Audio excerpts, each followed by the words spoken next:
Welcome to the Cunningham Piano Show, where we explore life between the keys. I'm your host, Hugh Sung, and in this episode, I have a lovely brother and sister duo. I'd like to welcome Pranav and Prerna Shankar. Did I say your names right? Yeah. Yay! I'm trying to really practice my rolling R's. Welcome to the show, guys. Thank you. And so, Pranav, how old are you?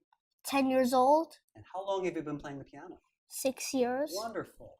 Prerna, how old are you? I'm 13. And how long have you been playing the piano? 6 years. Well, you guys started at the same time, right? Yeah. Oh, very, very cool. Now, I understand you both have solo pieces you're going to play, and then we're going to hear something special. So let's start with you, Pranav. What are you going to play for us?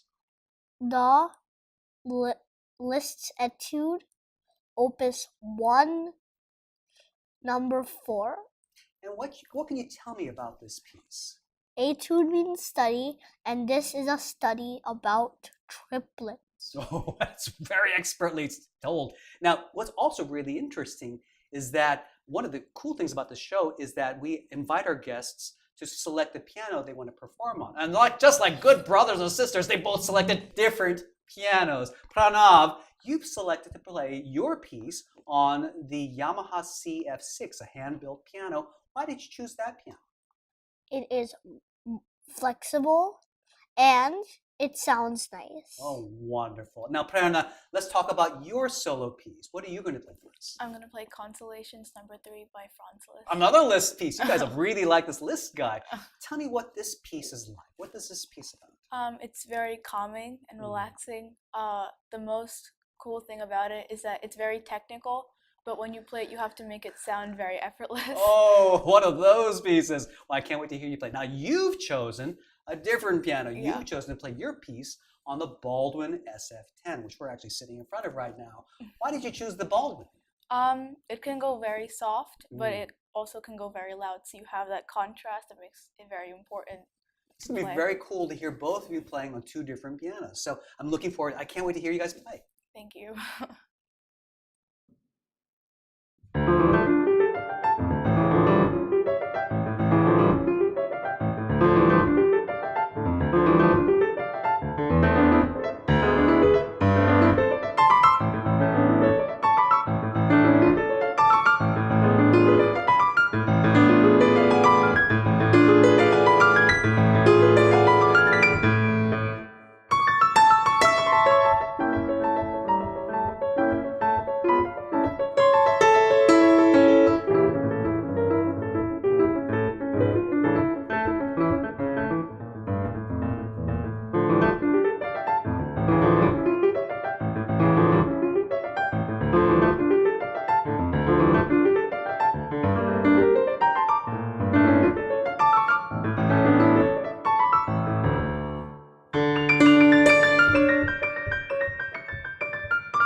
Pranav, Prerna, wow, beautiful performances. Thank you so much.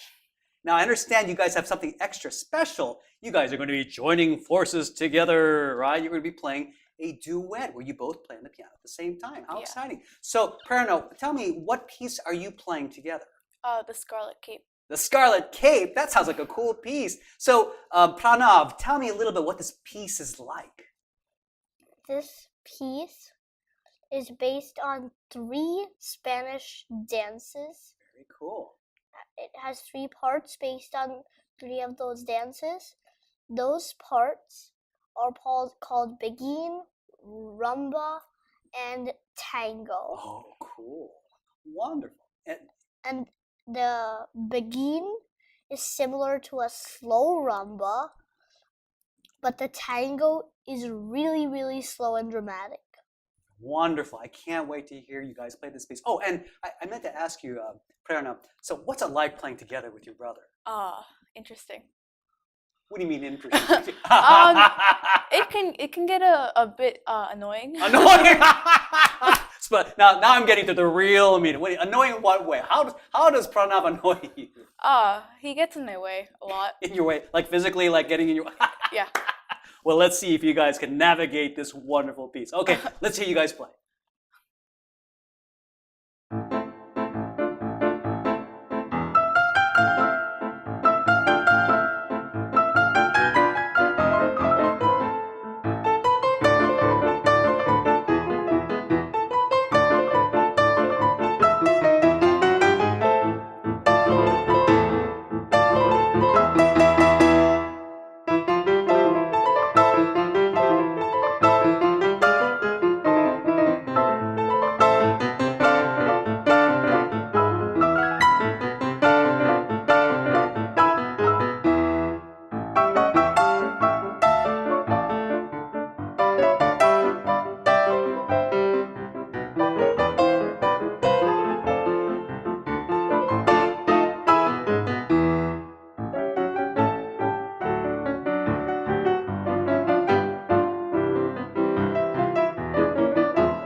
That was so awesome. I love the piece and I love the cape. What is this piece called again? The Scarlet Cape. The Scarlet Cape, and you even look like it. And you have a scarlet dress. Yeah. You guys look so fabulous and you sounded so amazing.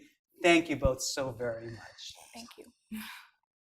You know, one of my biggest hopes for the Cunningham Piano Show is for folks to see that making music is really for everyone. And we want to be a welcoming show. To that end, I am so honored to have Pranav's and Prerna's mother, Arti, am I saying your name correctly? Yes. Arti, Yeah. and their piano teacher, Dr. Ray Landers. Thank you so much for taking time to be part of the episode. Thank you for having us. So, Arti, I wanted to start with you. I wanted to ask you, tell me a little bit about what inspired you to get your kids involved in music to begin with. Like when my daughter was young, I really wanted her to start violin lessons, like Indian classical violin. And we never could find time to do it. Like my son had a lot of therapies going on and we could never fit a lesson in. So finally, when her classmate was going to start piano lessons with another high school student, we said, okay, we'll put her in too.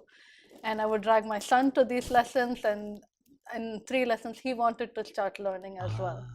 He would hear her songs and then transpose the songs or just start playing things by ear. That's amazing. Yeah, Wow, and we wow. thought, like, you know, this is something that he's showing interest in and this may be his passion.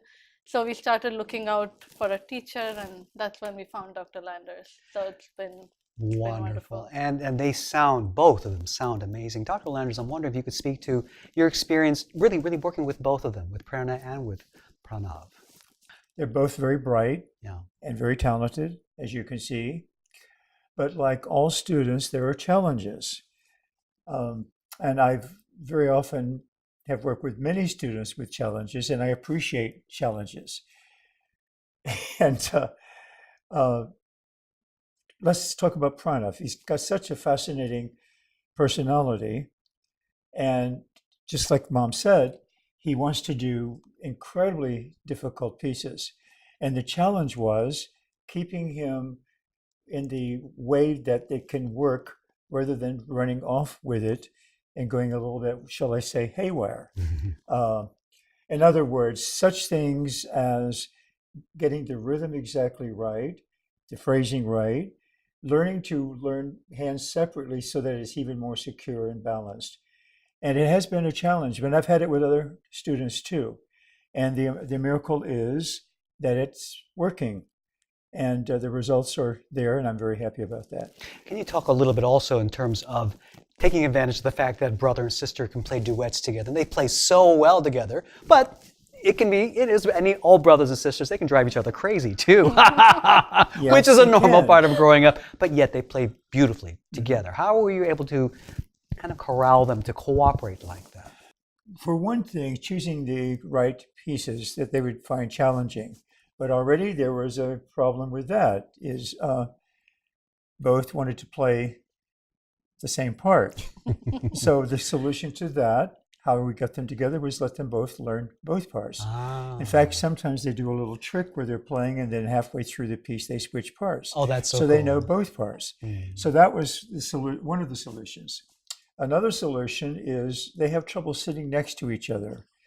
And I was very seriously considering putting some kind of electric shock in between them.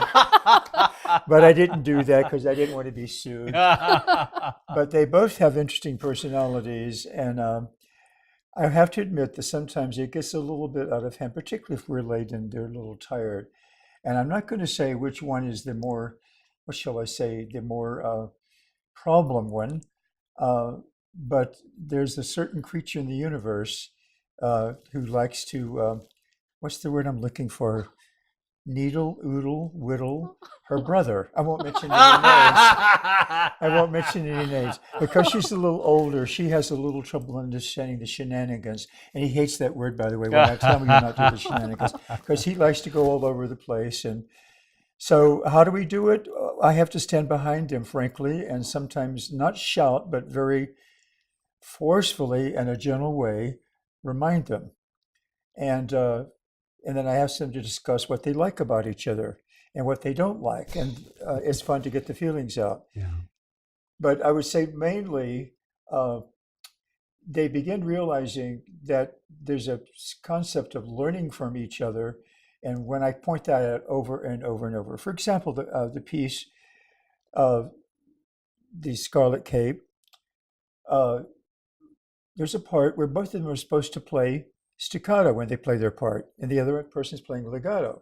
So the minute I keep reminding them that they've got to be cooperative to make it work, that seems to help a lot.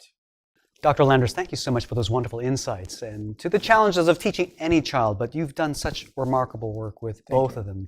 Artie, I just wanted to close off with asking you, what have been some of the best benefits? There's some challenges for anybody to learn to study music, but for you, what have you seen in terms of the best benefits that music has had for your children? I think for my daughter, I can easily say, like, having that base of learning the piano, she has been able to take on flute in school, and she is very proud to be first chair, and all of this has happened because of all the music theory and the background she has had with piano, which has lent a hand there. For Pranav, I feel like it's given him a chance to express his creativity. Like, he's not really the person who can do like imaginative play and things like that, so that's very hard for him. But when it comes to piano, he has taken that and he writes his own music, so it has given him a venue to be more creative. So I think music has helped both of them tremendously, like in all aspects. I think music is important for all kids. Artie, Dr. Landers, thank you both so much for sharing with us here on the show. And if you've enjoyed this episode, be sure to subscribe so that we can let you know whenever we have new ones. For the Cunningham Piano Show, I'm Hugh Sung. Thank you for spending time with us, and we'll see you next time.